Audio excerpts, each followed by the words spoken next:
Well, the time has finally come thanks to Lance Bookreader 2012, a long time ago. I did an unboxing. He sent me the entire James Bond collection. And this is just one of them, one of the box sets he sent me. The ones missing are the ones I'm going to be talking about today, including the very first one. As you can see, from Goldfinger to Diamonds Are Forever, and the others over there. But first up is, and before I start, a lot of these are going to be the very first time I'm seeing them, because I didn't grow up as a James Bond type of guy. I didn't watch a lot of James Bond stuff when I was a kid. Like, I was watching stuff like Cobra, Stallone, Van Damme, Dolph Lundgren, Schwarzenegger type stuff. I wasn't watching James Bond type stuff.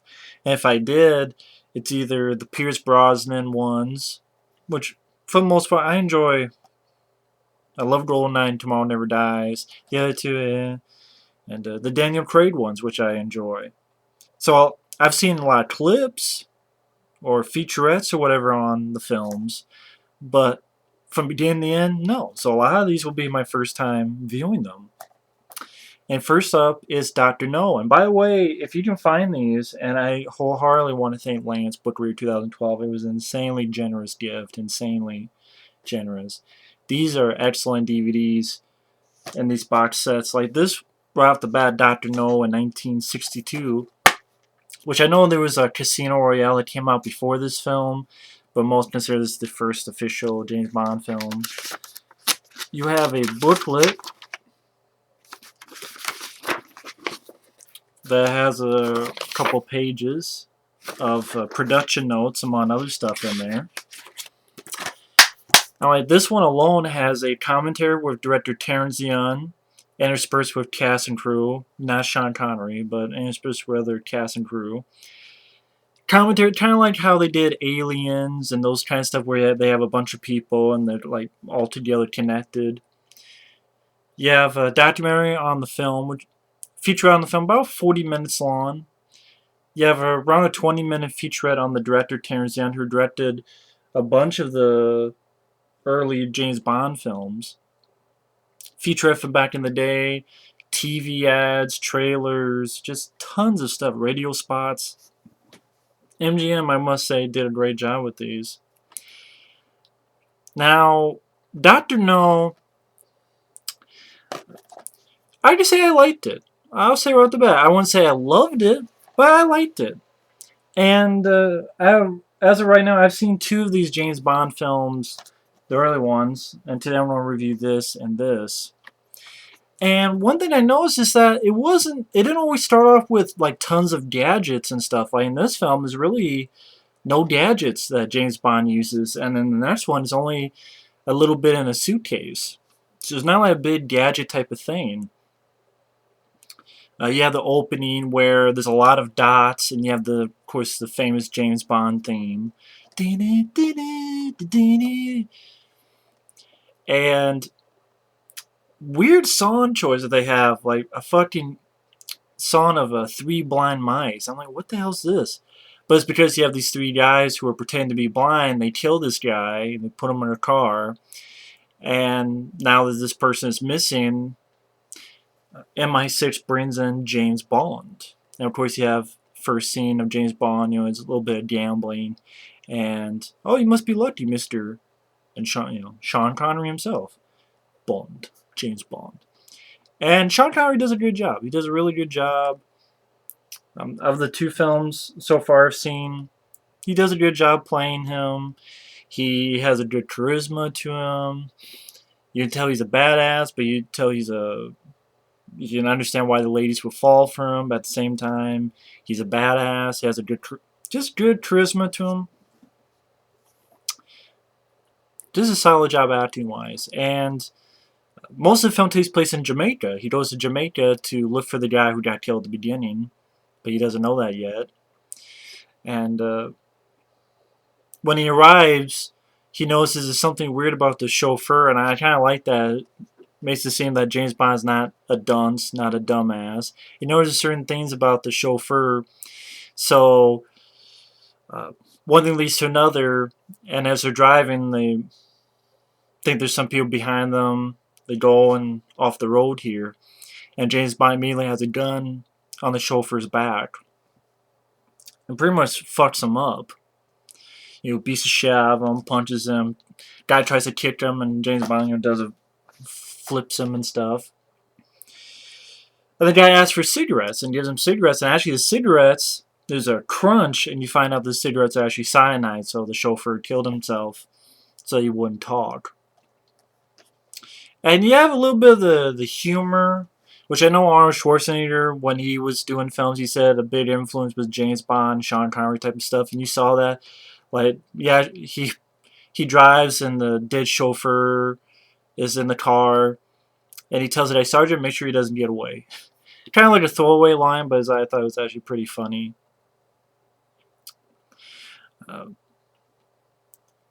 One thing leads to another. There's these two guys who hold him up, tries to fight him off, and then enters Jack Lord himself. For those who don't know who Jack Lord is, he's actually the guy who starred in the TV show Hawaii Five-0 for, 12 years or so. And you find out that he's actually a CIA guy named Felix. I know that name sounds familiar. They use that character time again and again in the James Bond series. And he's actually down there. They all work together. Because there's this island where this mysterious figure called Dr. No is there. And the guy who was there before, who got killed at the beginning, he had collected these rock samples. And, there's superstition, wondering what's going on the island. And before they get to the island, James Bond, there's a couple interesting stuff. Like, for instance, some nice little tricks James Bond does. Like, he takes a piece of his hair and he puts on a door, like his closet door or something. He, like, puts it there, I guess, so that if it's gone or if it's broken, he'll notice that people have actually tried to look through his stuff. Same way he puts something on a suitcase and later on he sees it and there's like fingerprints or such on it. I like that a little bit. And of course they try to kill him. Like, for instance, they put a spider on his bed when he's sleeping, and the thing gets off and he kills the spider. And basically, one thing you find out that these samples that the guy at the beginning took, they're actually radioactive. And you do have a little action scene that wasn't really much. It was a car chase. Really, I know it was 1962, so I'm not going to rag on it that much. I'm really not. But, seeing it today is pretty bad, screen projection in the back. And, the guys, like Sean Connery's like driving like this, but the car's still going straight. And I'm not going to rag it that much. It was 1962. I know that. So I'm not like, I'm not going to pick on that. It's not even much of a chase at all. I will say, for the first James Bond film, it's not really big action scenes in this movie. It really isn't. I guess because, they were starting off, and I forget what budget they had, but, they were starting off, and of course the films after would get much, much bigger budget, so maybe that's why they're just starting things off, see if it worked or not. But he does have a nice other little line when, basically, one of these another bad guy's car goes off and crashes down in a fiery blaze of glory, and someone like asks him a question. Sean Connery goes, "I think they're on their way to a funeral." Sean Connery delivers those lines pretty well, I thought.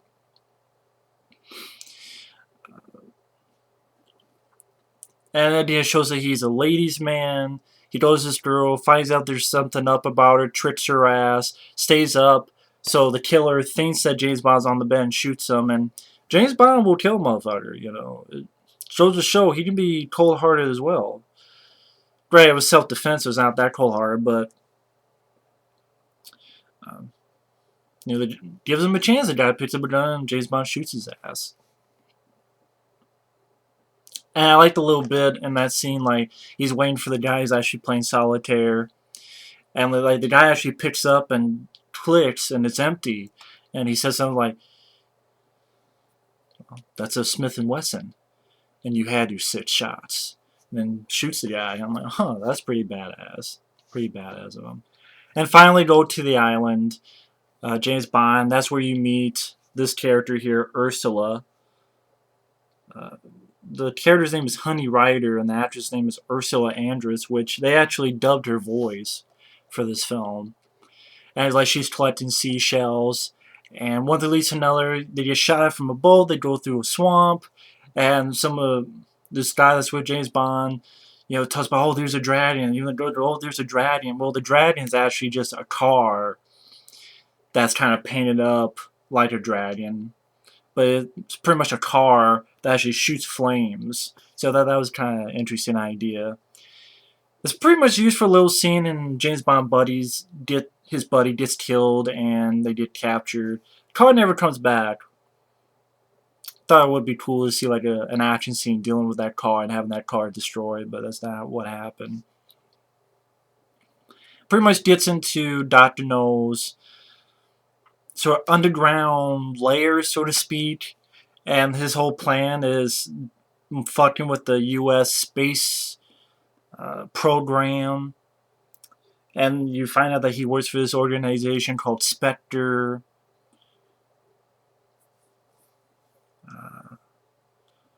Something about, I can't remember the exact what Spectre stands for. I'm sure you look it up on Wikipedia, it'll say what Spectre stands for. And it's mainly like James Bond and him talking back and forth, and James Bond gets put into a cell, and he goes up and there's like a big vent, and he touches and it shocks the shit out of him.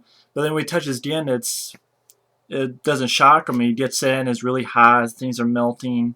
It's like get hurt in his hands, and water flushes through. He gets in, knocks a guy out, puts one of those suits on because it's like an atomic reactor there. Sneaks in, is able to turn the shit up so that everything goes meltdown. Not much of a fight with Dr. No, and Dr. No has like these hands that I don't know why it's making me think of the guy in Enter the Dragon for some reason, but it really does make me think of the guy, Enter the Dragon. I wonder if Enter the Dragon looked at this movie. Maybe they did. Maybe they did, but